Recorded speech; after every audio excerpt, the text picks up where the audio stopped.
Seiring waktu, orang-orang mulai memanggilnya serigala penyendiri, Lone Wolf. Akhirnya, selama penggerbekan di sindikat kejahatan, dia dikhianati oleh rekan satu timnya sendiri. Seluruh skuadron tewas dan bahkan dia ditikam sampai mati oleh seorang pengkhianat. Tetapi jiwanya yang enggan diberi kesempatan lagi. Dia terlahir kembali 10 tahun sebelumnya. Jiang Shan berdiri membeku, pikirannya kosong. Seseorang bertanya, "Hei, kamu baik-baik saja?" Jiang Shan menjawab dengan gagap, "Aku bukan orang mesum. Aku tidak melihatmu menggunakan toilet. Aku hanya berpikir menyeramkan bagaimana kamu berdiri di sana tanpa bergerak begitu lama. Kamu seorang siswa." Anak laki-laki itu membalas, "Tentu saja, aku seorang siswa." Jiang Shan mencengkeram bahunya dan menuntut, "Hari, bulan, dan tanggal berapa hari ini?" "Ini 13 April 2015. Sob, mungkin kamu harus pergi ke kantor konseling." Anak laki-laki berkacamata itu menatap Jiang Shan dengan tatapan aneh, lalu meninggalkan toilet bersama teman-teman sekelasnya. Jiang Shan menatap kosong pada bayangannya di cermin, wajahnya penuh ketidakpercayaan. Aku benar-benar kembali." Dia menampar dirinya sendiri dan rasa sakit yang tajam menegaskan, "Semua ini nyata. Karena aku hidup, yang akan mati adalah kalian para bajingan." Saat itu, beberapa gadis berjalan mendekat dari kejauhan, bergandengan tangan dan mengobrol tentang selebriti di variety show. Mendengar suara itu, Jiang Shan menoleh untuk melihat. Seorang gadis pirang membentaknya, "Apa yang kamu lihat? Dasar orang aneh? Tidak ada yang bilang kamu tampan."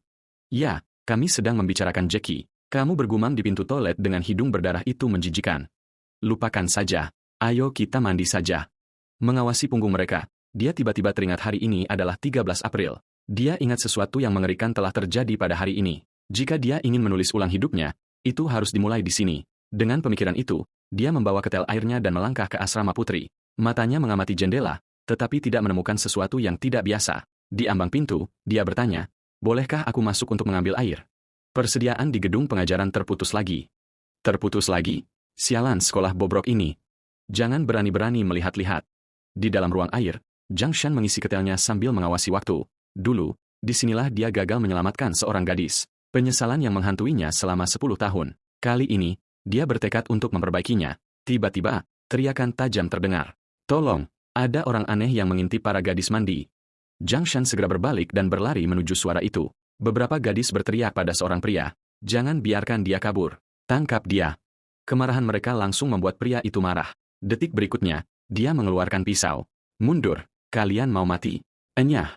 Jiang Shan menyambar ketelnya dan melemparkannya ke pria itu dengan suara keras. Ketel itu menghantam kepalanya, air panas memercik ke wajahnya. Pria itu menjerit kesakitan. "Siapa kau?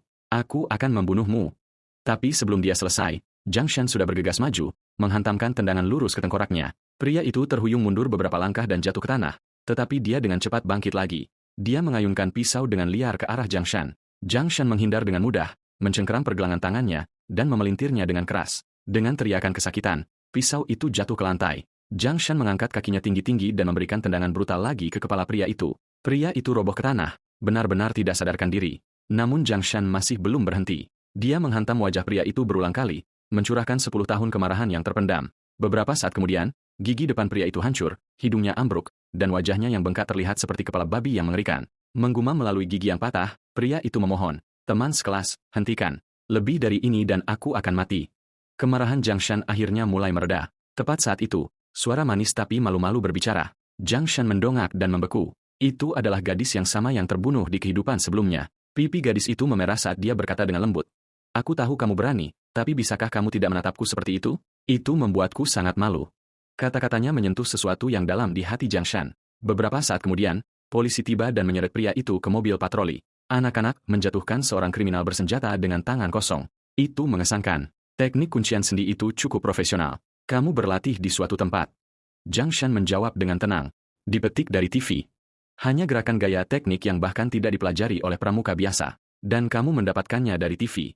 Lalu bagaimana dengan situasi ini? Apakah TV mengajarkanmu itu juga? Mengatakan ini, petugas itu tiba-tiba menerjang ke arah Jiang Shan. Namun Jiang Shan tidak gentar. Dia hanya menatap petugas itu dengan tatapan dingin. Petugas itu membeku, keringat menetes di wajahnya.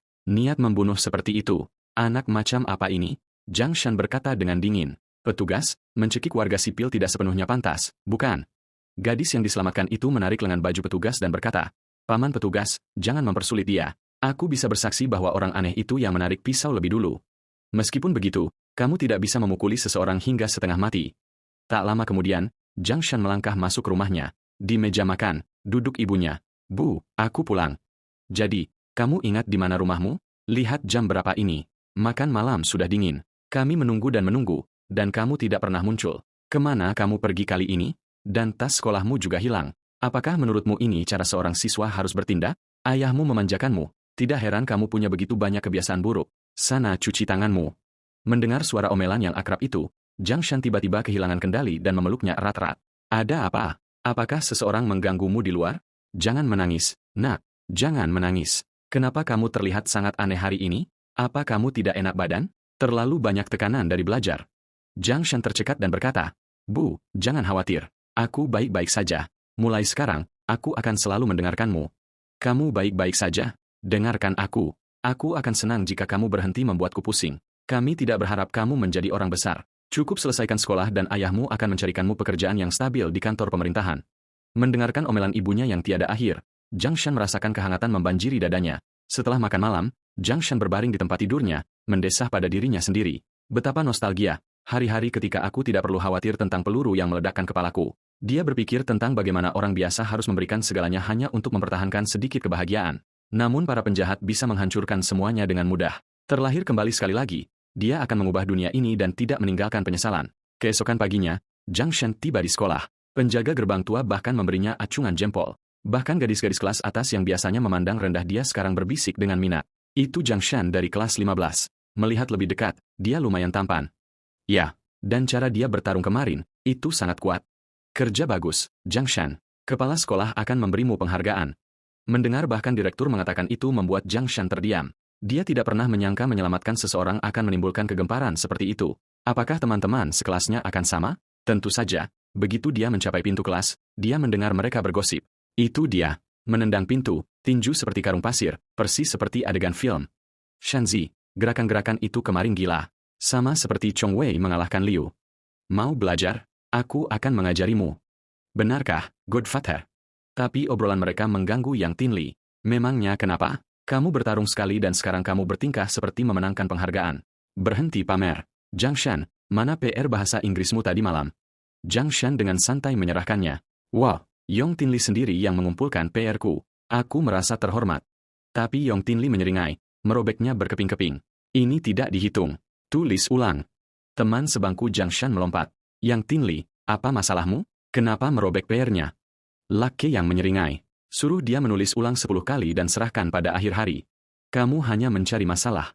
Diam. Ketika Yang Tin Li berbicara, siapa bilang monyet sepertimu boleh menyela?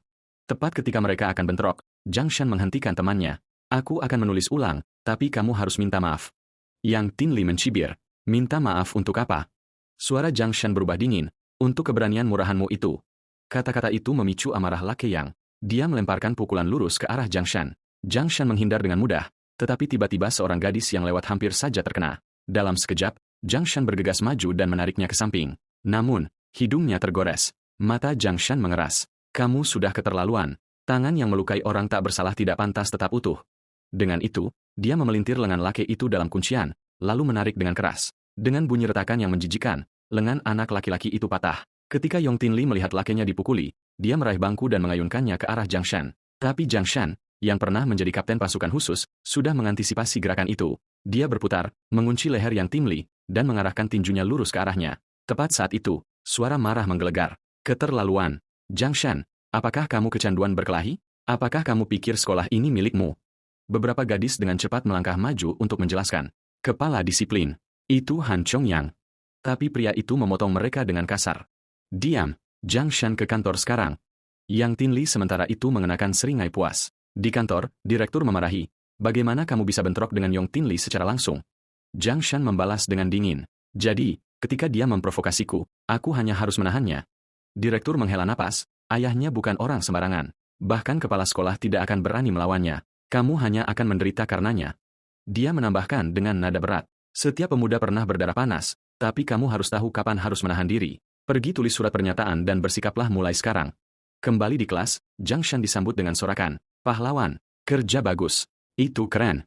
Sangat memuaskan. Terima kasih, Zhang Shan. Kami hanya senang kamu baik-baik saja. Tapi adegan itu hanya memicu laki Yong Tin Li dengan kemarahan. Dia mencuri pusat perhatian lagi. Aku hanya ingin menelannya. Tidak mungkin. Sepulang sekolah, aku akan mengajak beberapa teman untuk menghadangnya. Mari kita lihat apakah dia bisa melawan 10 orang sekaligus. Yang Tin Li menggelengkan kepalanya. Aku terlalu terburu-buru tadi. Berpikir dengan tenang sekarang. Mengandalkan kekuatan fisik adalah perilaku makhluk rendahan. Dunia ini berjalan dengan aturan. Mereka yang tahu cara memanipulasinya menjadi yang teratas. Dengan itu, dia mengeluarkan ponselnya dan menghubungi sekretaris ayahnya. Paman Xiao, aku punya pertanyaan. Jika aku ingin mengirim seseorang ke tahanan remaja, apa cara yang tepat untuk menanganinya?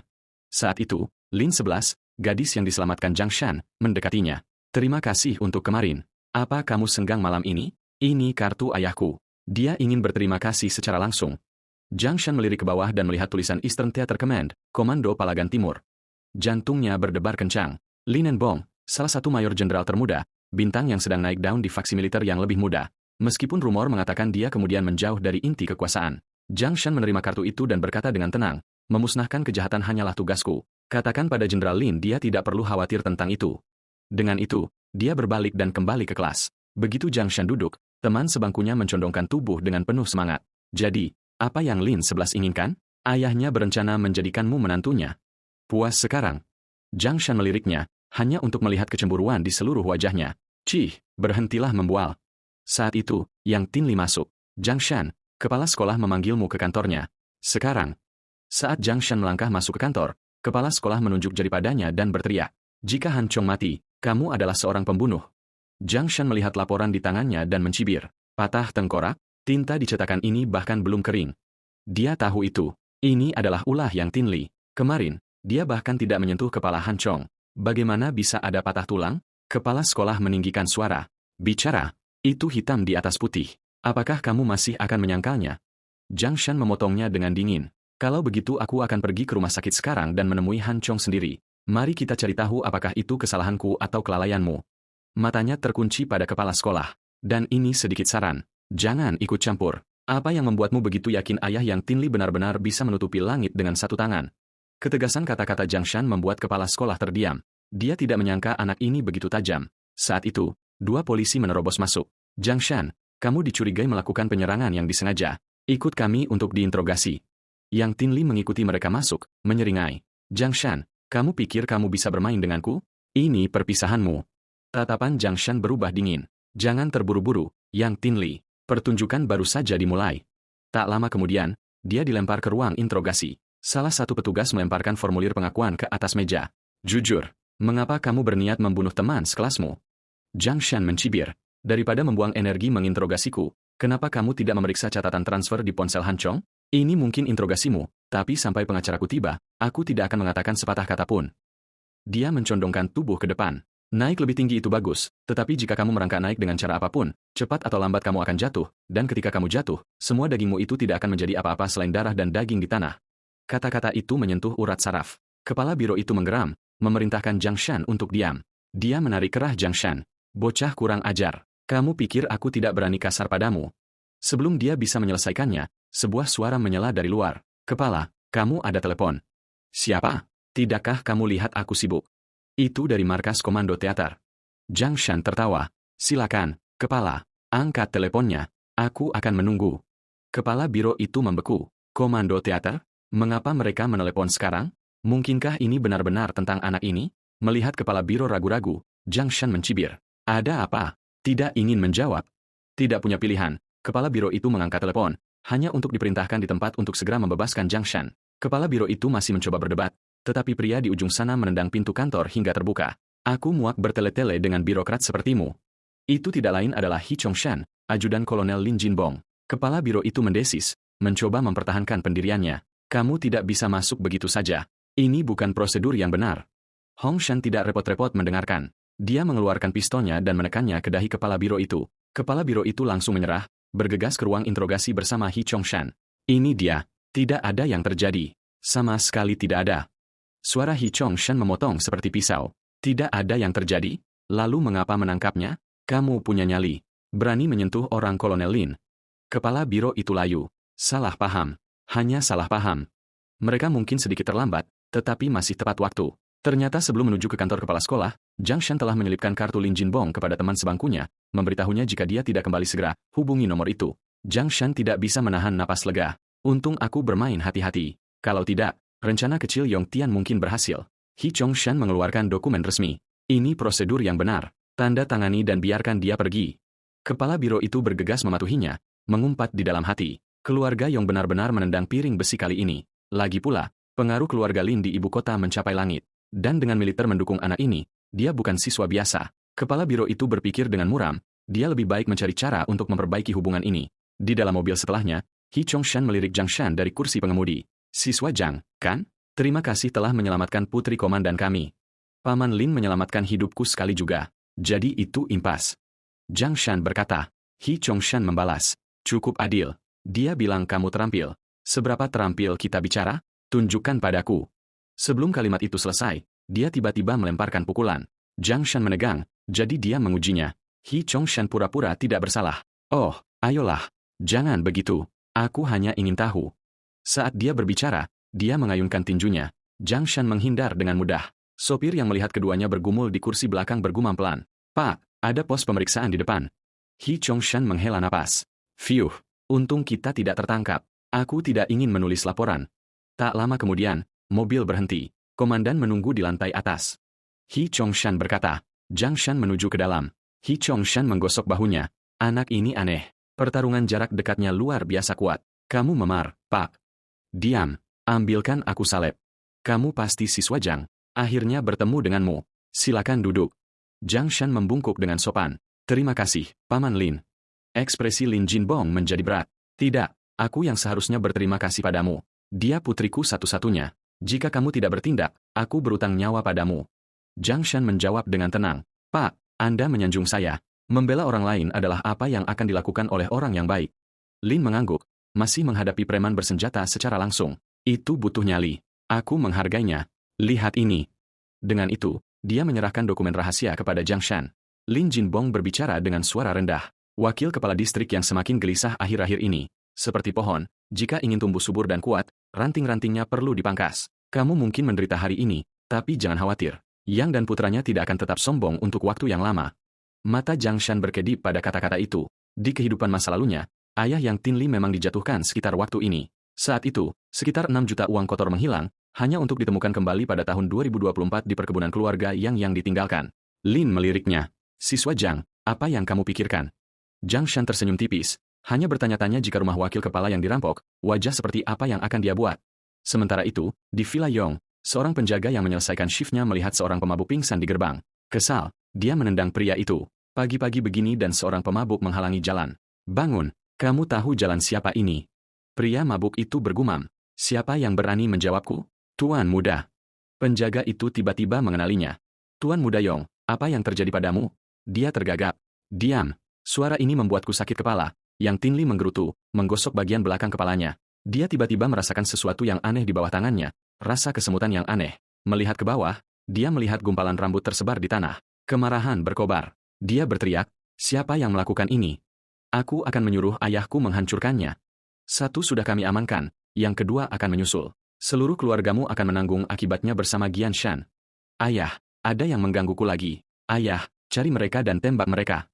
Yang Tin Li meratap, air mata kesal membasahi matanya saat ia berlari pulang. Ia tertegun begitu mencapai ambang pintu. Seorang pria dan seorang wanita sedang menggiring ayahnya keluar dalam keadaan diborgol. Yang menerjang maju. Ayah, jangan ikut mereka. Siapa kalian? Atas dasar apa kalian membawanya? Lepaskan dia atau kalian semua akan kuhukum mati. Kau pasti Yong Tin Li, tanya petugas itu. Memangnya kenapa kalau iya? Ia membentak. Ini adalah operasi Biro Anti Korupsi. Ayahmu dicurigai melakukan pelanggaran serius. Mohon bekerja sama dalam penyelidikan. Raut wajah Yang Tin Li memucat. Ia berdiri di sana, sepucat mayat.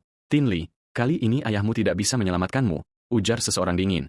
Sementara itu di sekolah, teman sebangku Zhang Shan membangunkannya dengan panik. Shanzi, bangun. Berita besar. Ayahnya Yang Tin Li ditangkap. Zhang Shan menjawab dengan acuh tak acuh. Oh. Teman sebangkunya kebingungan. Kau sama sekali tidak terkejut. Zhang Shan membalas dengan santai. Perbuatan jahat mengarah pada kehancuran diri. Apa yang perlu dikejutkan? Teman sebangkunya bergumam. Astaga, aku capek. Apa yang kau lakukan semalam? Kau terlihat kelelahan dan baumu agak lembab. Pergi memancing di sungai. Kalau begitu kau tamat. Memancing dilarang di Jiangha. Hati-hati, kau bisa ditangkap. Dalam kehidupan terakhirnya, badai politik itu hampir menyapu seluruh kota. Yang menonjol kali ini adalah penangkapan wakil yang terjadi sedikit lebih awal dari sebelumnya. Seekor kupu-kupu mengepakkan sayap dan memicu badai yang jauh. Mungkin kelahirannya kembali telah menggeser garis waktu yang asli. Jangan berkutat pada metafisika. Ada pertanyaan yang lebih mendesak. Apa yang harus dilakukan dengan 6 juta? Tujuannya adalah balas dendam. Jadi, uang itu harus melayani tujuan tersebut. Tetapi 6 juta sebagai modal awal tidak cukup untuk membangun kekuatan yang mampu menantang Cinsa.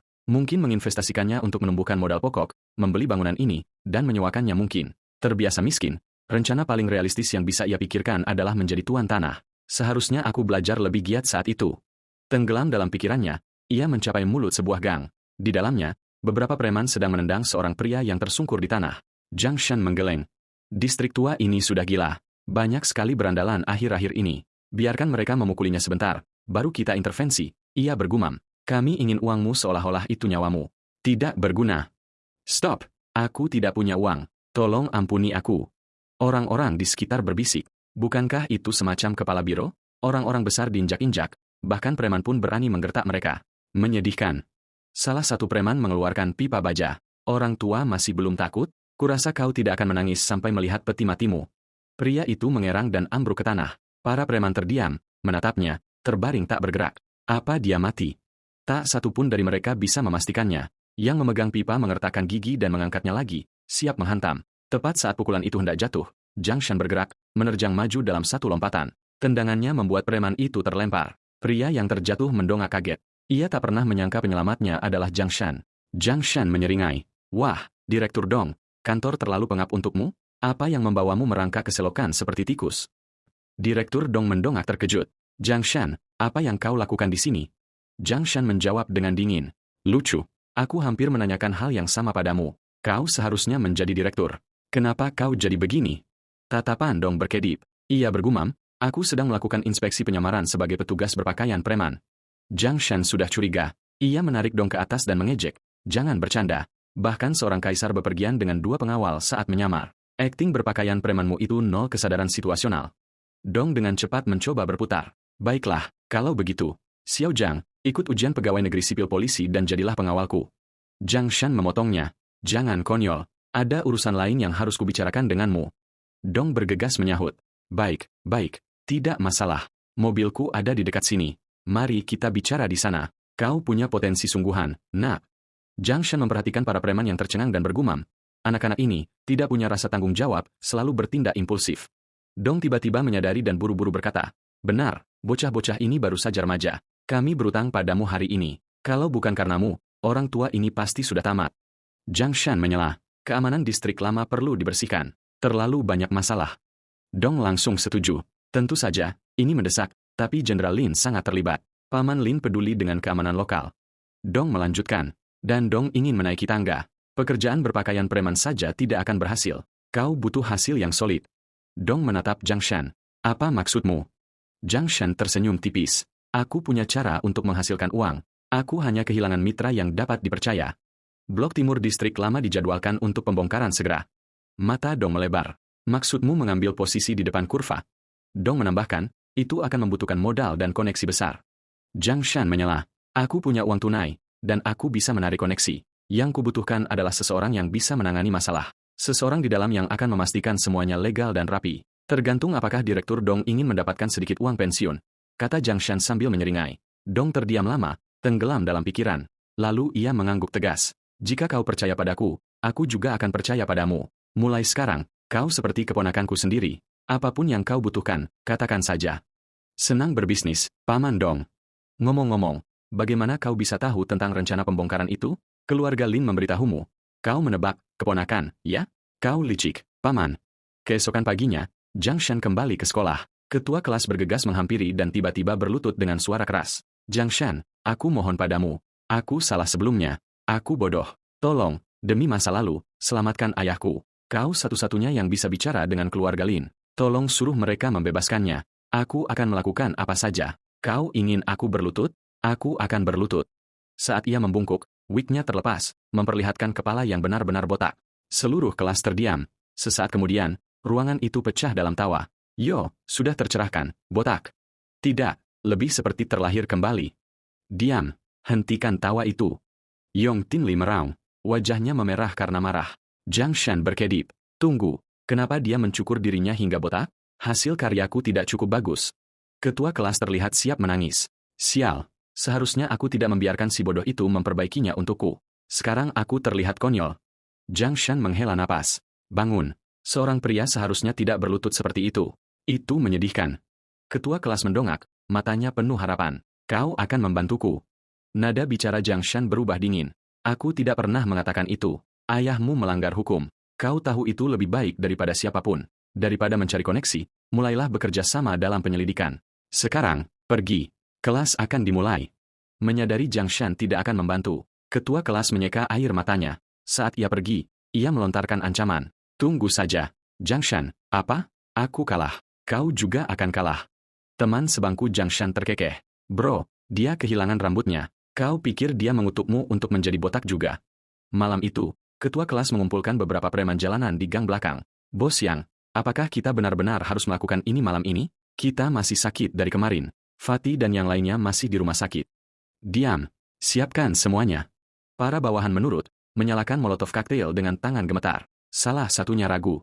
Mungkin kita tidak seharusnya. Bos, berkelahi itu satu hal, tapi pembakaran. Itu hukuman serius. Serius?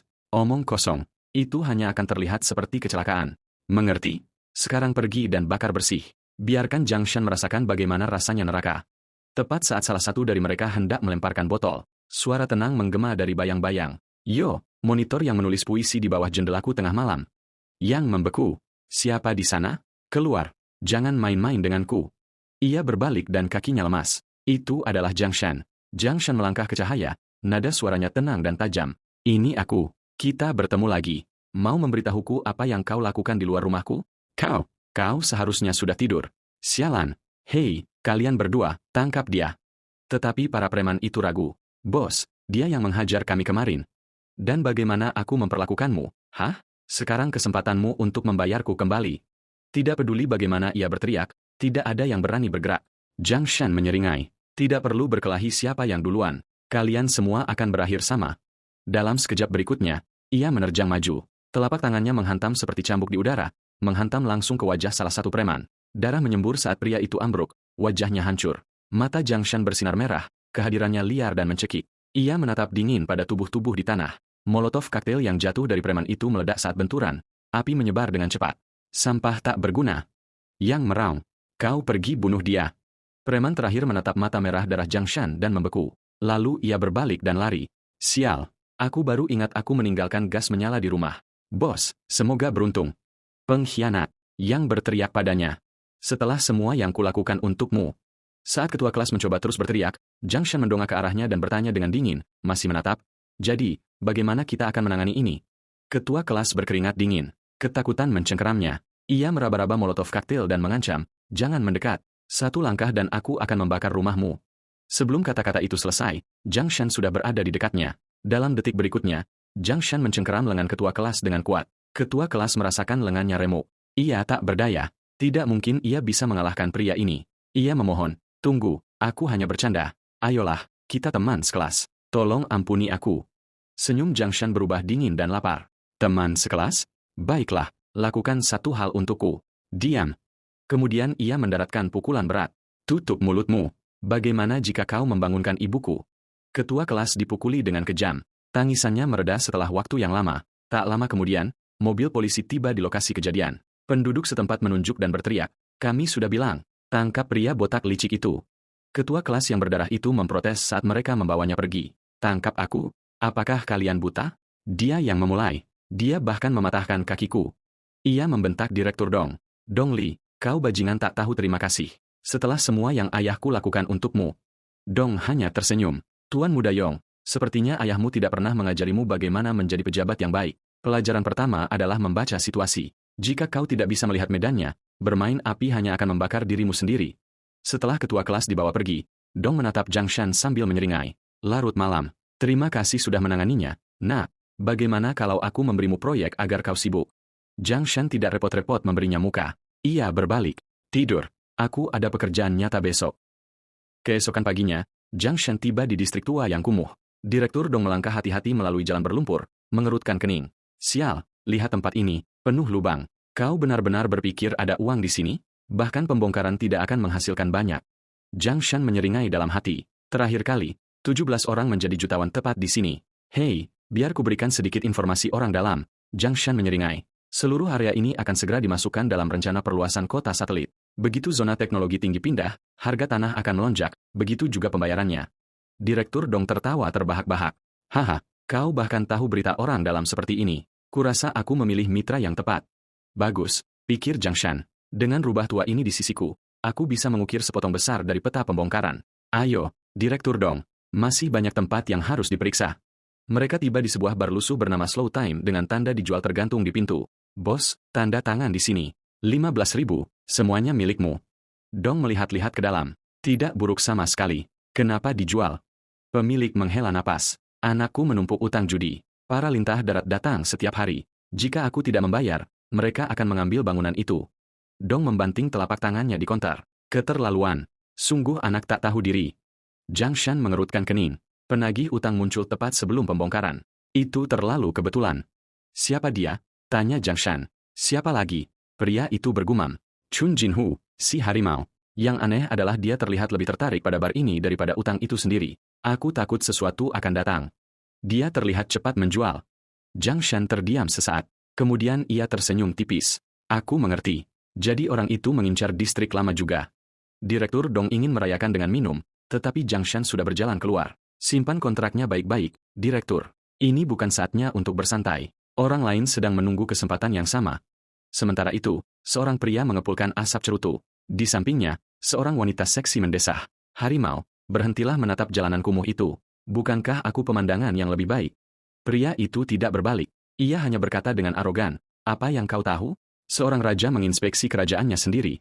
Wanita itu merapat, merengek. Jadi kau rajanya? Apakah itu menjadikanku ratumu? Dia tertawa.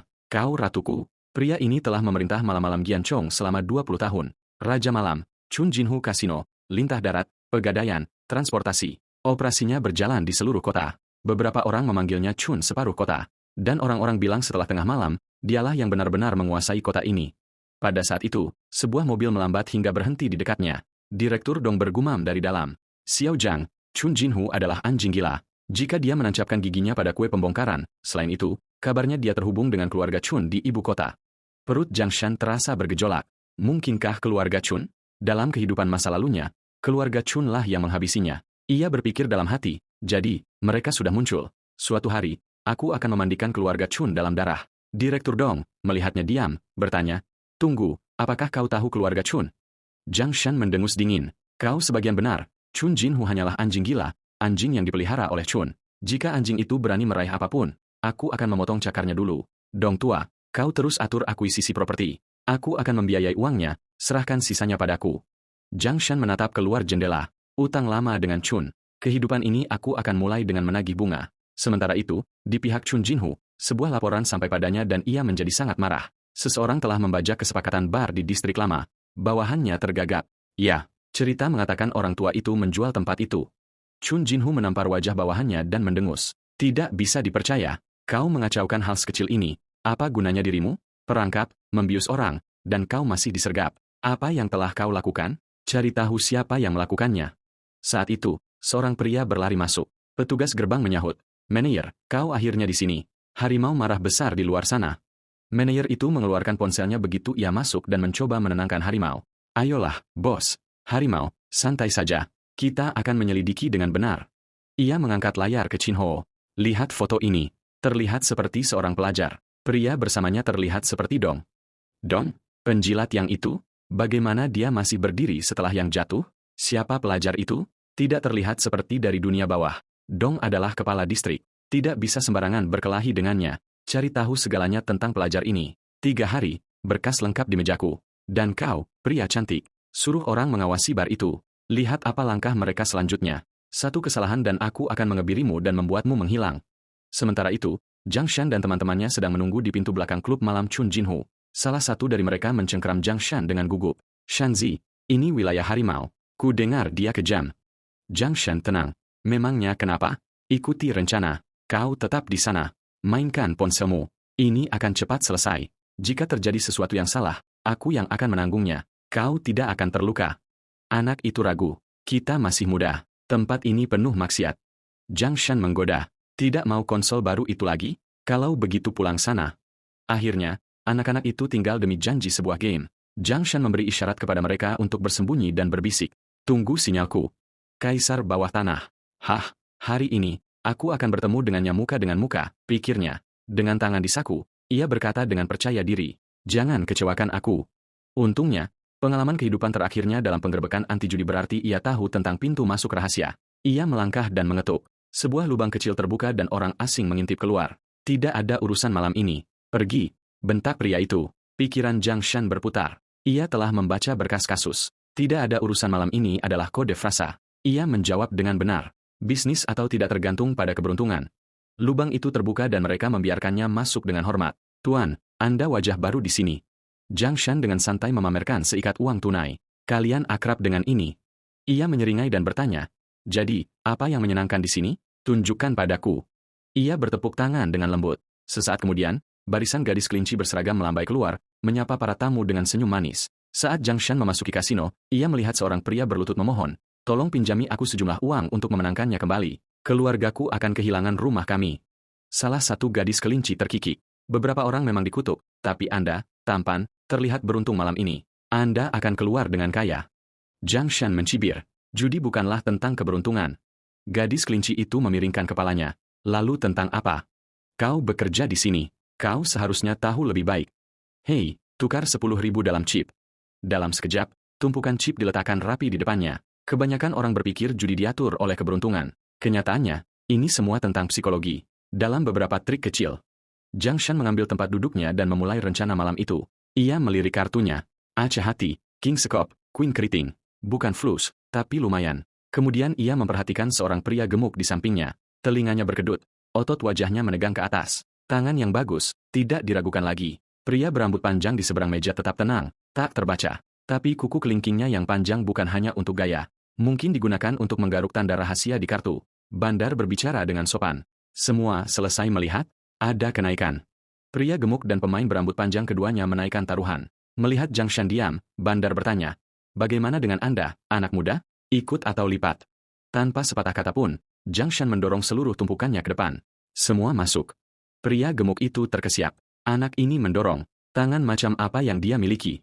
Pria berambut panjang itu mengerutkan kening, mengawasi Zhang Shan dengan hati-hati, yakin itu adalah gertakan. Zhang Shan mengangkat tangannya dengan polos.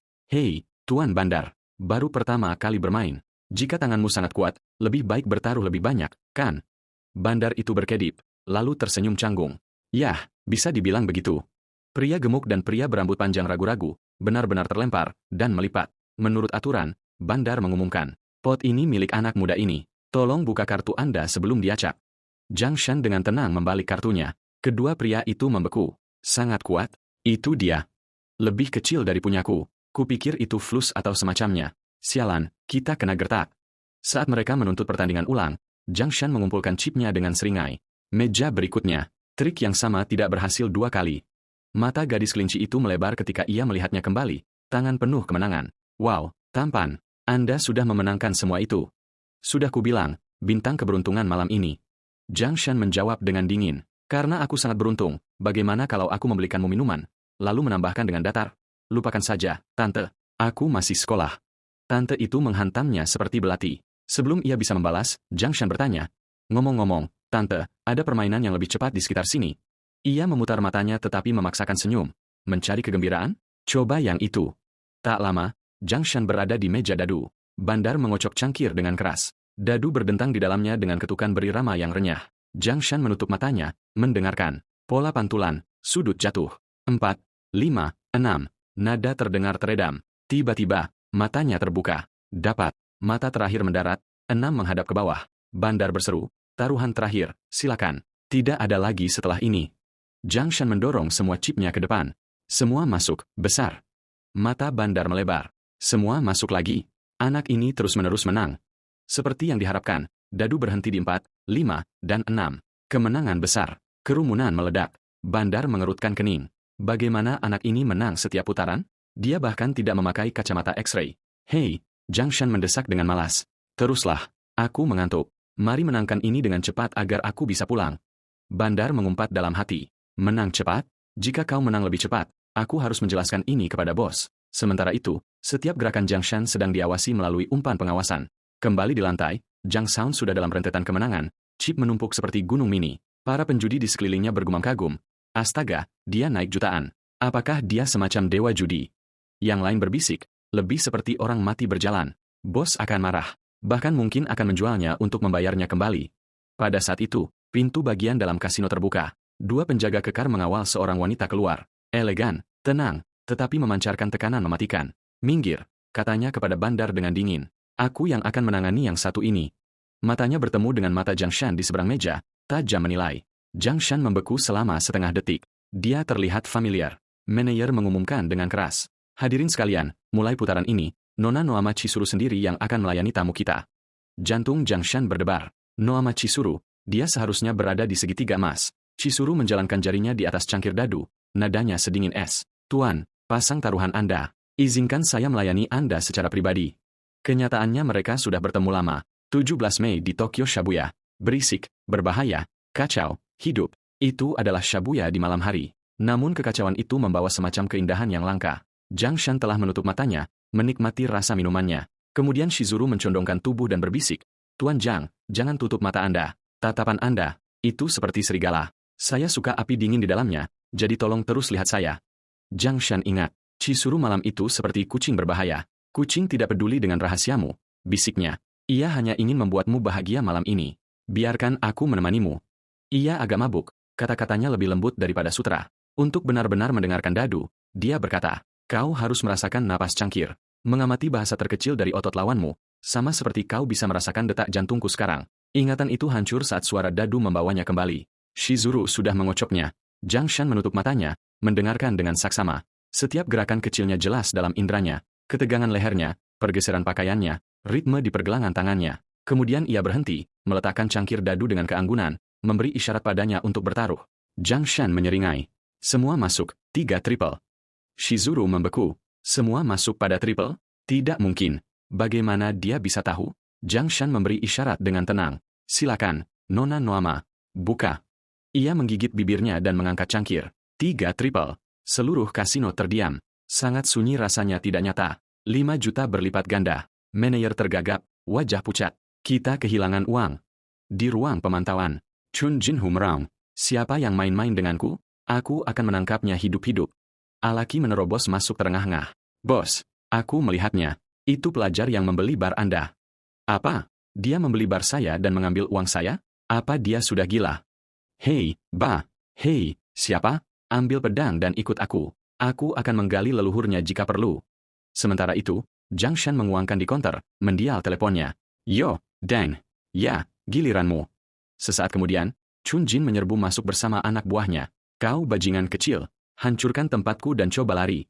Ia mengangkat parang, meraung. Tapi kemudian semuanya menjadi gelap. Listrik padam. Ketika lampu kembali menyala, Chen Jinhu sudah di lantai, darah mengalir dari dahinya. Jiang Shan meraih tas ransel penuh uang tunai dan berlari menuju pintu keluar belakang. Sial, kulitnya keras. Tanganku masih mati rasa. Dang Jia, ayo pergi. Apakah kau masih di ruang kontrol? Tiba-tiba, suara sensual datang dari belakangnya. Mencari seseorang, tampan. Gadis kelinci dari sebelumnya melangkah keluar dari bayang-bayang. Kali ini diapit oleh sekelompok kecil preman.